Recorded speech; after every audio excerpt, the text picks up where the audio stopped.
مائیں بہنیں جو بیٹھی ہیں وہ بھی سن لیں، بچوں کا عقیدہ بچانا آپ کی ذمہ داری ہے۔ بچے کو نظر لگ گئی آپ ٹیکا لگاتی ہے، ٹیکا کیوں لگاتی ہیں آپ؟ پوچھئے آپ جامعۃ الامام بخاری آپ کے قریب میں، پوچھئے وہاں کے شیخ الحدیث آئے ہیں، وہاں کے علماء اور وہاں کے ٹیچرز آئے ہیں، ان سے پوچھئے آپ کہ یہ بچوں کو نظر کا جو ٹیکا لگایا جاتا کہ یہ جائز ہے، یہ جائز ہے؟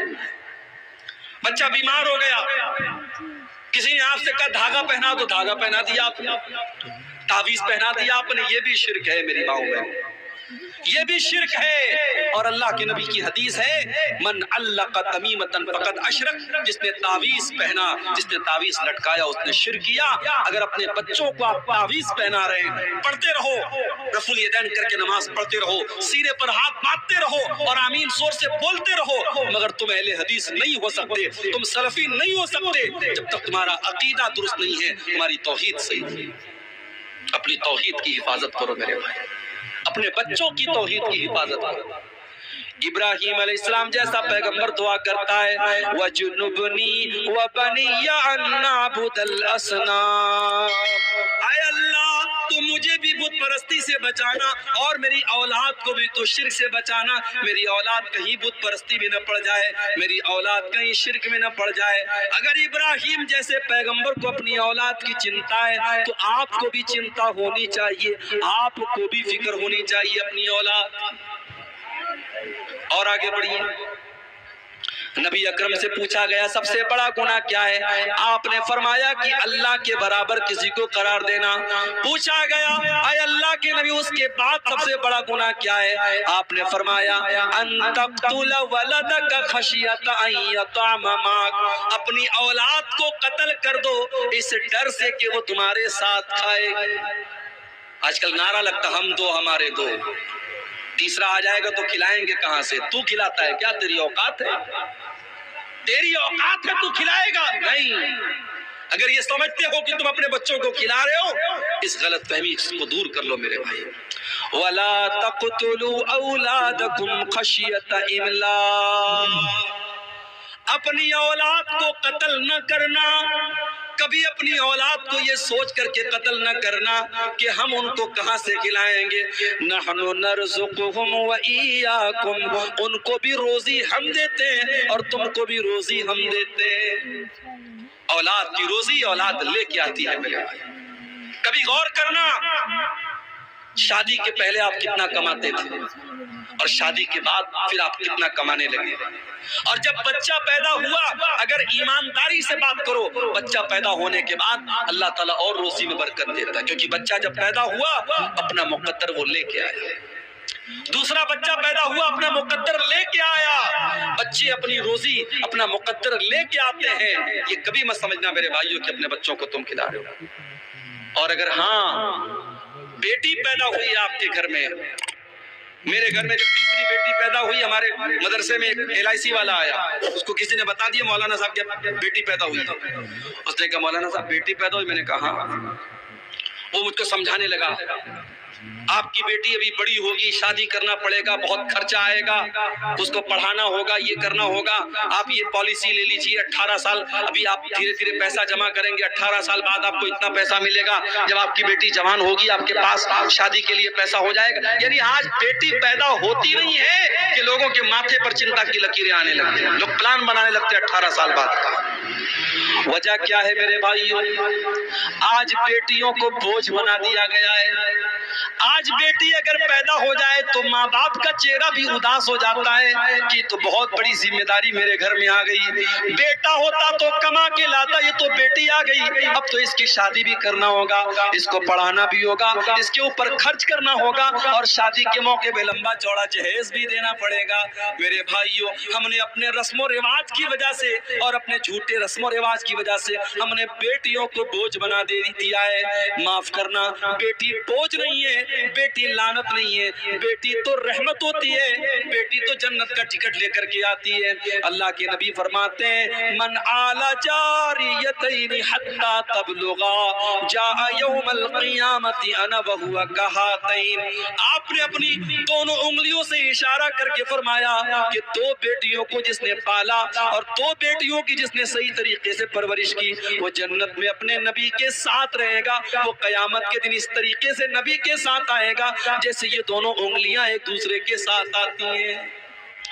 مگر آج 2024 شروع ہونے والا ہے، ایک دن کے بعد 2024 شروع ہو جائے گا۔ ہمارا بھارت چاند پر پہنچ چکا ہے، چندریان ہمارا بھارت کا چاند پر پہنچ چکا ہے، مگر آج بھی ہر سال ہمارے بھارت میں ہزاروں کی تعداد میں بیٹیاں اپنی ماں کے پیٹ میں مار دی جاتی ہیں۔ ایبارشن کرایا جاتا ہے، ان بیٹیوں کو ماں کے پیٹ میں مار دیا جاتا ہے۔ 1400 سال پہلے عرب کے اندر ایسے بھی قبیلے تھے، بیٹی پیدا ہوتی تھی اس کو لے جا کر کے زندہ زمین میں گاڑ دیتے تھے، مگر آج کا انسان اتنا بے رحم ہو چکا ہے اس بیٹی کو پیدا ہونے بھی نہیں دیتا ہے، ماں کے پیٹ میں اس کو ختم کر دیتا ہے۔ اور آپ جا کر کے یوٹیوب پر آپ دیکھیے جب ایبارشن کیا جاتا ہے تو بڑی بے رحمی سے اس معصوم بچی کو یا بچے کو ماں کے پیٹ میں اس کے ٹکڑے ٹکڑے کیے جاتے ہیں، اس کے بدن کا قیمہ قیمہ کر دیا جاتا ہے، اور وہ بیچارہ بچہ جو ابھی پروسیس میں تھا، ابھی پیدا ہونے والا تھا، ابھی ماں کے پیٹ میں تھا، اس کو دواؤں کے ذریعے اور آپریشن کے ذریعے ختم کر دیا جاتا ہے۔ میرے پیارے ساتھیوں، اولاد کو قتل کرنا یہ بہت بڑا پاپ ہے، اور اگر اولاد کو قتل کرنا بہت بڑا پاپ ہے تو ایک بات اور مجھے کہنے دیجئے، اولاد جہاں آپ کی 10 سال کی ہوئی، 12 سال کی ہوئی، بچوں کو مدرسے سے چھڑا کر کام پہ لگا دینا، بچوں کی تعلیم سے چھڑا کر ان کو کام پہ لگا دینا، یہ بھی اولاد کو قتل کرنے کے برابر ہے۔ اگر آپ اپنے بچوں کی تعلیم پر توجہ نہیں دیتے، اپنے بچوں کو پڑھانے کے اوپر توجہ نہیں دیتے، میں کہتا ہوں 2 روٹی کی جگہ آدھی روٹی کھاؤ، 2 ٹائم کے بجائے 1 ٹائم کھانا کھاؤ، مگر اپنے بچوں کی تعلیم سے کمپرومائز مت کرو۔ آپ کا بیٹا پڑھے گا، کل ترقی کرے گا اور آپ کی زندگی میں سکون لائے گا، اور آپ اگر اپنے بچے کی تعلیم چھڑا کر کے اس کو دنیا کے کام میں لگا دیں گے تو کل وہ آپ کو گالی دے گا، جب زمانے کے تقاضوں سے وہ ٹکرائے گا اور اسے لگے گا کاش میں پڑھا لکھا ہوتا تو اپنے باپ اور ماں کو وہ گالی دے گا۔ میرے بھائیوں، کبھی بھی اپنے بچوں کی تعلیم اپنی معاشی مشکلات کی وجہ سے مت چھڑاؤ، کوشش کرو کہ بچہ ہمارا تعلیم جاری رکھے۔ بچوں کی تعلیم چھڑا کر کے ان کو کام میں لگانا یہ بھی اولاد کو قتل کرنے کے برابر ہے۔ اس دور میں ہم جانتے ہیں جو لڑکا پڑھا لکھا نہ ہو اس کی زندگی بڑی پریشانی کی ہوتی ہے، وہ کہیں کوئی نوکری نہیں کر سکتا، کہیں وہ کوئی کسی چیز میں حصہ نہیں لے سکتا۔ آج اپنے بچوں کی تعلیم پر توجہ دینا بھی ضروری ہے۔ اور آگے بڑھیے، تیسری چیز، اللہ کے نبی سے پوچھا گیا کہ پھر سب سے بڑا گناہ کیا ہے؟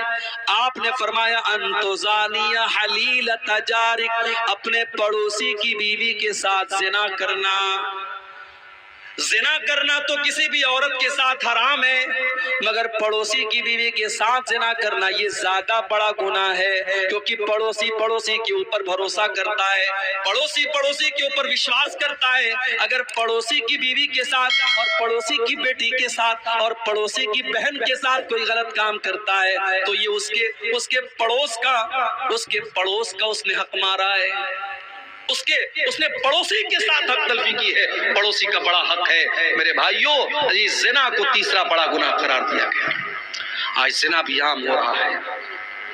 آپ کے کشن گنج کے علاقے میں مسلمان لڑکیوں کو استعمال کیا جا رہا ہے، ان کو دوسروں کے بستروں تک لے کے جایا جا رہا ہے۔ ہمارے پاس یہ نیوز تک موجود ہے کہ آج مسلمان لڑکیوں کو ویشیا وریتی میں ڈالا جا رہا ہے، ان کے جسم کے ساتھ کھیلا جا رہا ہے۔ یہ حالات، کتنی غریب گھروں کی لڑکیاں ہیں، آج ان کے ساتھ یہ حالات بھی کیے جا رہے ہیں۔ میرے بھائی، ہمیں اس سماج کو زنا سے بچانا ہے۔ میرے بھائی، لڑکی غریب گھر کی ہو، امیر گھر کی ہو، لڑکا امیر گھر کا ہو، غریب گھر کا ہو، نکاح کے لائق ہو جائے تو اس کا نکاح کر دینا چاہیے، شادی کر دینی چاہیے۔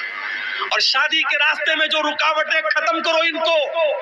یہ صحابہ کا دور نہیں ہے، یہ تابعین کا دور نہیں ہے، یہ فتنوں کا دور ہے۔ اگر آپ نے اپنے بچوں اور بچیوں کی صحیح ٹائم پر شادی نہیں کی تو فتنے پیدا ہوں گے، اور اللہ کے نبی فرما چکے ہیں۔ آپ نے فرمایا آپ نے فرمایا اذا خطب الیکم ممن ترضون دینہ وخلقہ فزوجوہ، تمہارے لڑکے کے لیے، تمہاری لڑکی کے لیے جب اچھا رشتہ آ جائے، دیندار گھر کا رشتہ آ جائے تو اپنی لڑکیوں کی شادی کر دیا کرو۔ الا تفعلوا، اگر تم ایسا نہیں کرو گے، تکن فتنۃ فی الارض، تو زمین کے اندر فتنہ پھیل جائے گا، وفساد عریض، اور بہت بڑا فساد پھیل جائے گا۔ یہ انسٹاگرام کا دور ہے۔ آج آپ کی لڑکی کس سے بات کر رہی ہے، آپ کتنی نظر رکھیں گے؟ آج بہت مشکل اپنی لڑکیوں کے اوپر واچ کرنا اور نظر رکھنا۔ آج آپ کے لڑکے کس سے چیٹنگ کر رہے ہیں، آج آپ نظر نہیں رکھ پائیں گے۔ ان کو ان فتنوں سے بچانا ہے، وہ شادی کے قابل ہو جائیں، جلدی سے ان کی شادی کر دو میرے بھائی۔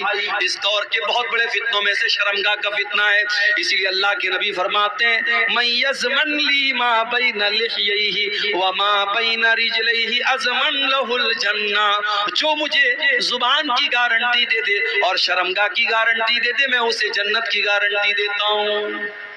تو زنا سے بچانا ہے اپنے آپ کو۔ اور عورت کو جو پردے کا حکم دیا گیا اور محرم غیر محرم کا جو فرق بیان کیا گیا اور مرد کو جو حکم دیا گیا وہ اپنی نگاہوں کو نیچی کر کے رکھے، یہ ساری چیزیں اسی لیے ہیں تاکہ سماج سے زناکاری اور بدکاری کو روکا جائے۔ اور آگے بڑھیے، کبیرہ گناہوں میں سے ایک اور بہت بڑا گناہ، اللہ کے نبی فرماتے ہیں اجتنبوا السبع الموبقات، 7 ہلاک کر دینے والے گناہوں سے بچو، 7 ہلاک کر دینے والے گناہوں سے بچو۔ نمبر 1 الاشراک، الشرک باللہ، اللہ کے ساتھ شرک کرنا۔ نمبر 2 والسحر، جادو کرنا، جادو کرنا، کسی کے اوپر جادو کرنا، آج یہ بھی ہو رہا ہے۔ بھائی بھائی میں دشمنی ہے، بھائی بھائی کے اوپر جادو کروا رہا ہے۔ ساس بہو میں جھگڑا ہو گیا، ساس اپنی بہو کے اوپر، اپنے بیٹے کے اوپر جادو کروا رہی ہے کہ تاکہ بہو اور بیٹے میں تعلق خراب ہو جائے۔ یہ حالات ہے میرے بھائی۔ بنگال میں اور آپ کے بہار میں آج کتنے کیس آتے ہیں کہ صاحب گھروں میں سکون نہیں ہے، جادو کیا جا رہا ہے اور لوگوں کو پریشان کیا جا رہا ہے۔ جادو کرنا بھی حرام ہے، جادو کروانا بھی حرام ہے، اور جادوگر کی بات کی تصدیق کرنا بھی حرام ہے۔ اللہ کے نبی فرماتے ہیں من اتا عرافا فسألہ فصدقہ بما یقول، جو انسان کسی عراف کے پاس جاتا ہے، کسی پامشٹ کے پاس جاتا ہے، کسی جوتشی کے پاس جاتا ہے، کسی بھوشیہ بتانے والے کے پاس جاتا ہے اور اس کی بات کی تصدیق کرتا ہے، لا تقبل لہو صلاۃ 40 یوما، اس کی 40 دن تک کی نماز قبول نہیں ہوگی۔ 40 دن تک کی نماز قبول نہیں ہوگی اگر کسی بھوشیہ بتانے والے کی بات آپ نے مان لیا۔ اور ایک حدیث میں اللہ کے نبی نے فرمایا فقد کفر بما انزل علی محمد، جس نے جادوگر کی اور جوتشی کی اور نجومی کی بات مان لی، اس نے محمد کی شریعت کا انکار کیا، اس نے اللہ کے دین کا انکار کیا۔ اس لیے جادو کرنا اور کرانا بھی حرام ہے۔ اس کے بعد اللہ کے نبی فرماتے ہیں وَقَتْلُ النَّفْسِ الَّتِي حَرَّمَ اللَّهُ إِلَّا بِالْحَقِّ، کسی نردوش کی ہتیا کرنا، کسی بے گناہ کا خون بہانا، یہ بھی اسلام کے اندر حرام ہے، کبیرہ گناہ ہے۔ اسلام اجازت نہیں دیتا ہے کسی بے قصور کی ہتیا کرنے کی، اور اگر کوئی کسی کی ہتیا کر دے تو اسلامی قانون میں سزا یہ ہے ہتھیارے کو بھی قتل کیا جائے گا۔ اگر کسی نے کسی کی جان لے لی تو قاتل کو بھی قتل کر دیا جائے گا۔ ہاں، جس کی ہتیا ہوئی ہے، جس کا مرڈر ہوا ہے، اگر اس کے گھر والے معاف کر دیں الگ بات ہے، اگر معاف کر دیں اور دیت لے لیں، جو ایک بڑا اماؤنٹ ہوتا ہے، لاکھوں میں اماؤنٹ ہوتا ہے، وہ اماؤنٹ لے کر کے وہ معاف کر دیں الگ بات ہے، ورنہ قاتل کی بھی گردن ماری جائے گی، قاتل کو بھی قتل کیا جائے گا۔ اسلام بہت سخت ہے اس معاملے میں، اسلام میں کسی نردوش کی ہتیا کرنے کی اجازت نہیں ہے۔ من قتل نفسا بغیر نفس او فساد فی الارض فکأنما قتل الناس جميعا، ایک نردوش کی ہتیا کرنے والا اور ایک بے قصور کو مارنے والا پوری مانوتا کا قاتل ہے۔ 2000 مسلمانوں کا خون بہانے والے آج ملک کے کے بڑے بڑے عہدوں پر براجمان ہیں، اللہ کی عدالت کا انصاف باقی ہے۔ ایک انسان کی ہتیا کرنے والا اگر پوری مانوتا کا قاتل ہے تو سوچو میرے بھائیو، ہزاروں لوگوں کے خون کی ہولی کھیلنے والوں کا انجام کیا ہوگا۔ ایک فرعون تھا جو بچوں کو مروا دیا کرتا تھا، ایک فرعون تھا جو بچوں کو قتل کروا دیتا تھا۔ اس وقت فلسطین کے بچوں کو مارنے والا ایک فرعون ہے جو بچوں کو بھی مروا رہا ہے، جو عورتوں کو بھی مروا رہا ہے، جو بڑوں کو بھی مروا رہا ہے، جو ہاسپٹلوں کے اوپر بم برسا رہا ہے، جو قبروں سے نکال کر کے مسلمانوں کی قبروں پر بھی بلڈوزر چلا رہا ہے۔ اللہ ایسے ظالموں کو ان کے انجام تک پہنچا دے میرے بھائی۔ اسلام نے نردوش کی ہتیا کرنے کو بہت بڑا پاپ قرار دیا ہے۔ اور آگے بڑھو، وہ اکل الربا، اور سود اور پیاج کھانا بھی بہت بڑا گناہ ہے۔ آج مسلمان سود کھا بھی رہا ہے، کھلا بھی رہا ہے۔ آپ کے اسی بہار میں بندھن لون کے نام سے، عورتوں کے نام سے کتنے لوگ لون لے رہے ہیں، 1 لاکھ لون لے کر کے 1,10,000 دے رہے ہیں۔ میرے بھائی، جس طریقے سے سود لینا حرام ہے اسی طریقے سے سود دینا بھی حرام ہے۔ اللہ کے نبی فرماتے ہیں، لعن اللہ آکل الربا وموکلہ وکاتبہ وشاہدیہ۔ آپ نے فرمایا کہ سود کھانے والا، سود کھلانے والا، سود کی گواہی دینے والا اور سود لکھنے والا، سب پر اللہ کی لعنت ہو۔ اور آگے آپ نے یہ بھی فرمایا، وہم سوا، یہ سب کے سب برابر ہیں، کھانے والا اور کھلانے والا برابر ہے۔ اس لیے میرے بھائی، سود اور بیاج سے اپنے دامن کو بچا کے رکھو۔ جانتے ہو اتنا بڑا گناہ ہے سود اور بیاج کا کھانا کہ اللہ قرآن میں کہتا ہے فَإِن لَّمْ تَفْعَلُوا فَأْذَنُوا بِحَرْبٍ مِّنَ اللَّهِ وَرَسُولِهِ۔